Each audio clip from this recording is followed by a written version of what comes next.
கிராமத்து செம்பரியாடுகள். இந்த செம்பரியாடு ஒரு கதை சொல்லுவாங்க தெரியுமா? இந்த செம்பரியாடு சாஞ்ச பக்கம் சாயம்டுவாங்க. ஒரு சில மனிதர்களை சொல்லுவாங்க அப்படி.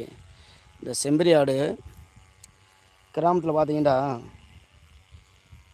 பொதுவாக கிராமப்புறங்களில் ஒரு காலத்தில் ஆடு மாடுன்றாலே கோணார் தான். ஆடு மாடு மேய்ச்சா சாதியெலாம் கேட்க மாட்டாங்க. அப்போ அவங்க கோணார் தான் ஆடு மேய்ப்பாங்க. இன்றைக்கி காலம் மாறிடுச்சு. இன்றைக்கி எல்லோரும் ஆடு வச்சுக்காங்க, மாடு வச்சுக்காங்க. ஏன்டா ஆட்டில் அவ்வளோ ஆடு மாடில் அவ்வளோ வருமானம் இருக்குது.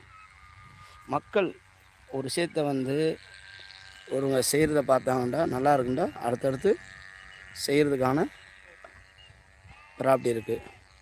இன்றைக்கி ஆடு மாடில் பார்த்திங்கன்னா நல்லா லாபங்கள் இருக்குது. கண்டா இன்றைக்கி ஒரு காலத்தில் இந்த கறி மாமிசங்கள் பார்த்திங்கன்னா அதிகமான முறையில் யாருமே சாப்பிட மாட்டாங்க. இன்னொரு காலத்தில் விரதங்கள் ஒரு மாதத்துக்கு எடுத்துக்கிட்டிங்கன்னா கார்த்திகை விரதம், சுப்பையா விரதம், பெருமாள் கார்த்திகை அப்படின்னா சொல்லுவாங்க.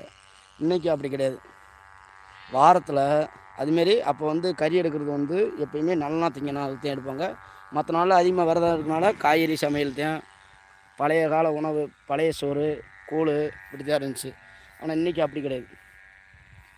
இன்றைக்கி வாரத்தில் 7 நாள் இருக்குண்டா, வாரத்தில் 7 நாளுமே கறி, மீன், பிராய்லர் இப்படி மாமிசத்தை அதிகமாக எடுக்கிறதுக்கு சாப்பிட்றதுனால அதுலேயும் முக்கியமாக இந்த வெள்ளாட்டங்கறி, செம்பரியாட்டு கறி அதிகமாக மக்கள் விரும்பி எடுத்து சாப்பிட்றாங்க. ஏண்டா கறின்றது இன்றைக்கி ஒரு கறி ஒரு மனிதனுக்கு தேவையான பொருளில் ஒன்றாகிப்போச்சு. கறி இல்லாமல் இன்றைக்கி சாப்பிட்றவங்க யாரும் அதிகமாக இல்லை. இந்த கறி மாமிசத்தை விரும்பிக்கிட்டு மக்கள் உலகங்கள் இன்றைக்கி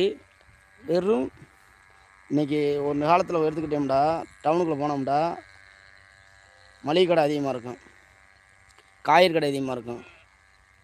இதை விட்டோம்னா அடுத்து சவுளி கடை, நகை கடை கூட அதிகமாக இருக்காது ஒரு காலத்தில். இன்றைக்கி எது அதிகமாக கடை தெரியுமா? இந்த பிராய்லர் கடை, ஆட்டுக்கறி கடை, ரெண்டாவது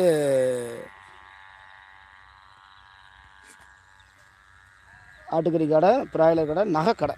இன்றைக்கி பார்த்திங்கன்னா மனிதர்கள் நிறையா இந்த கறி நகை எடுத்து நல்லா சாப்பிட ஆரம்பிச்சிட்டாங்க. நகையை எடுத்து நகை இன்றைக்கி விலை கூட. காரணம் என்ன? ஒரு காலத்தில் மண்ணில் தான் போட்டுக்கிட்டாங்க பணத்தை. இன்றைக்கி அப்படி கிடையாது. மக்கள் நகையில் போட ஆரம்பிச்சிருச்சு. நகையில் போடுறதுனால நாளுக்கு நாள் பாருங்கள் இன்றைக்கி 1 லட்சத்தை தாண்டிடுச்சு. இன்றைக்கி இன்னும் போகிற காலத்தில் யாரும் பொம்பளை பிள்ளை நகையெல்லாம் போட்டு கட்டி கொடுக்க முடியாது. எப்படி போட்டு கட்டி கொடுக்க முடியும்? ஏண்டா எல்லோரும் அவ்வளோ பெரிய வசதி படைச்ச ஆளுகள் நம்ம தமிழ்நாட்டில் அதிகமாக இல்லை. 100க்கு 70% குடியான விட்ட ஆளுங்க, கஷ்டப்படுற ஆள் விட்ட ஆளுங்க தான் அதிகமாக இருக்கும். ஒரு 30% முதலாளிகள். அவங்க மாரி ஆளுங்க எத்தனை நாளும் போடலாம். நம்ம கிராமத்தில் இருக்கவங்களாம் நகையை எப்படி அதிகமாக போட முடியும்? 1 லட்சம் தாண்டிடுச்சு. அன்றாட வேலை செஞ்சு ஒரு மனிதன் தன்னுடைய குடும்பத்தை ஓட்டுறதே பெரிய விஷயமா இருக்குது. மோசை இன்றைக்கி நகை விலை அப்படி கூடி போய்க்கிருக்கு. அதுமாரி கறி விலையும் ஒரு காலத்தில் கிராமப்புறத்துலாம் ஒரு நல்லா திங்கினாண்டா, அப்போ என்ன செய்வாங்க, ஒரு ஆடை பிரித்து 10 பேர் 5 பேர் சேர்ந்து கூர்க்கறி போடுவாங்க. ஹை அப்போ கூர்க்கறி போகிற மோசை அதில் என்ன அவசியம்ன்றா, கூர்க்கறியில் எல்லா கறியுமே வந்துடும். எல்லா கறி வர மோசை அந்த கறி அவ்வளோ டேஸ்ட்டாகவும் சுவையாகவும். ஏண்டா கூர்க்கறிண்டா ஈரலை 10 போடுவாங்க, 10 பேருண்டா 10 போடுவாங்க. ஒரு மூளையை, எலும்பை, தலையை எல்லாத்தையும், ஒரு நெஞ்சீரல், கல்லீரல் எல்லாத்தையுமே என்ன செய்வாங்க தனித்தனியாக வெட்டி போகிற மோசை. எல்லா ஒரு கறிக்கு வர மோசை. அந்த கூறுக்கறி அவ்வளோ டேஸ்ட்டாகவும் சுவையாகவும் இருக்கும்.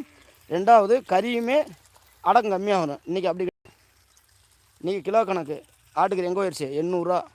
இங்கே கிராமத்தில் ஒரு சில கிராமத்தில் 850. டவுனுக்குள்ளே போயிட்டால் 1000, ஒன்லி 1000 ரூபா தான். ஆனால் 1000 ரூபாய் மக்கள் சாப்பிடாமல் இருக்கா? அதிகமான முறையில் இன்றைக்கி மாமிசம் சாப்பிட்டுக்கிட்டு இருக்காங்க. அதுக்கு இந்த வெள்ளாடுகள், செம்பரி ஆடுகளை அதிகமாக உற்பத்தி செஞ்சாத்தையும் அதை இன்றைக்கி கறி பிரச்சனையை தீர்க்க முடியும். அதனால் இன்றைக்கி யாரை பார்த்தாலும் ஆடு மாடு நிறையா வளர்க்க ஆரம்பிச்சிட்டாங்க. நிறையா முதலீடுகள் இன்வெஸ்ட் பண்ணுறாங்க. இதில் இன்றைக்கி ஆடு மாட்டில் நல்ல லாபம் இருக்கனால நாளுக்கு நாள் ஆடு மாடு வளர்ச்சிகள் அதிகமான